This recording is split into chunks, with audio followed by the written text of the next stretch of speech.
even in the darkest of times, there is always hope. But sometimes fear clouds our vision. Sometimes our strength gives out. And yet sometimes when all seems lost, a light shines through the darkness. Some sequels can be such disappointments from the original in the series that it ruins that one as well. The Hangover 2 is an example of this in movies, and unfortunately, the game I have today falls into that category for games. In the Legend of Spyro subseries, A New Beginning was a flawed but still enjoyable game that had a great sense of humor and a great combat system. However, with a darker tone and a lot less fun, we have the final game in the series. This is The Legend of Spyro, Dawn of the Dragon for the Xbox 360.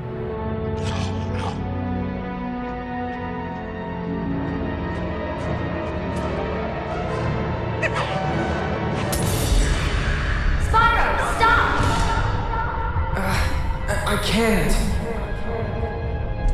Get close to me, now!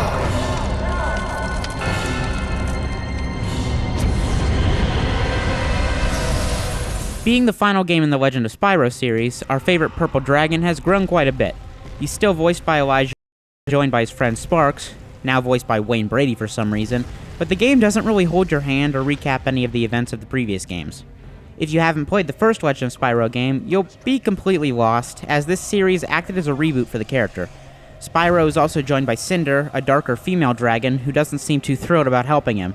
This means that some sections of the game feature an ally, and you can switch between both characters.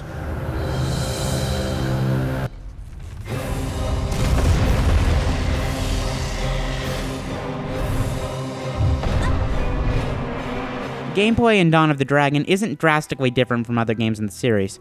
With the X and Y buttons handling melee and the right trigger assigned to special attacks, combat should feel smooth and simple. However, this isn't really the case for Dawn of the Dragon. Movements feel very laggy and unresponsive, and it can become almost impossible to have Spyro hit the right enemy. There's also a fair amount of QuickTime events, and those are always, fun. No one likes QuickTime events. Stop putting them in games so often. Spyro and Cinder both have 4 different elements to choose from for their attacks, and these can be used not only for enemies, but also for solving puzzles. These puzzles are also absolutely awful, with not so much satisfaction at the end as, like, relief. Great. It's over.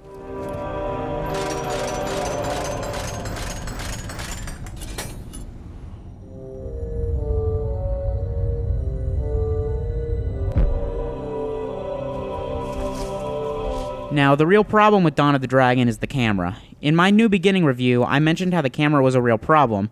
Multiply the awfulness of that camera by about 15, and you have the camera in Dawn of the Dragon. Not only is it never in the right spot, but it only lets you turn it about an inch in either direction. It's not exactly fun or even possible to navigate a level when I can't tell if there's anything to climb up on.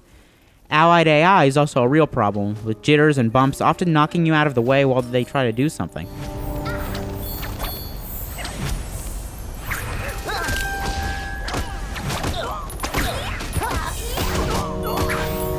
Dawn of the Dragon was only released about 3 years ago, but it looks about the same as the GameCube version of A New Beginning. That's not a good thing.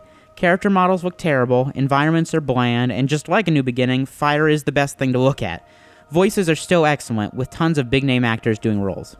This chain is slowing us down. We can't fight it. We'll have to move in unison. Follow my lead. Why should you lead? Uh-oh. Take cover! Dawn of the Dragon is not a good game. I might call it an okay game. Fans of the Legend of Spyro series may get some enjoyment out of it, but for everyone else who just liked the first game, I'd stay away.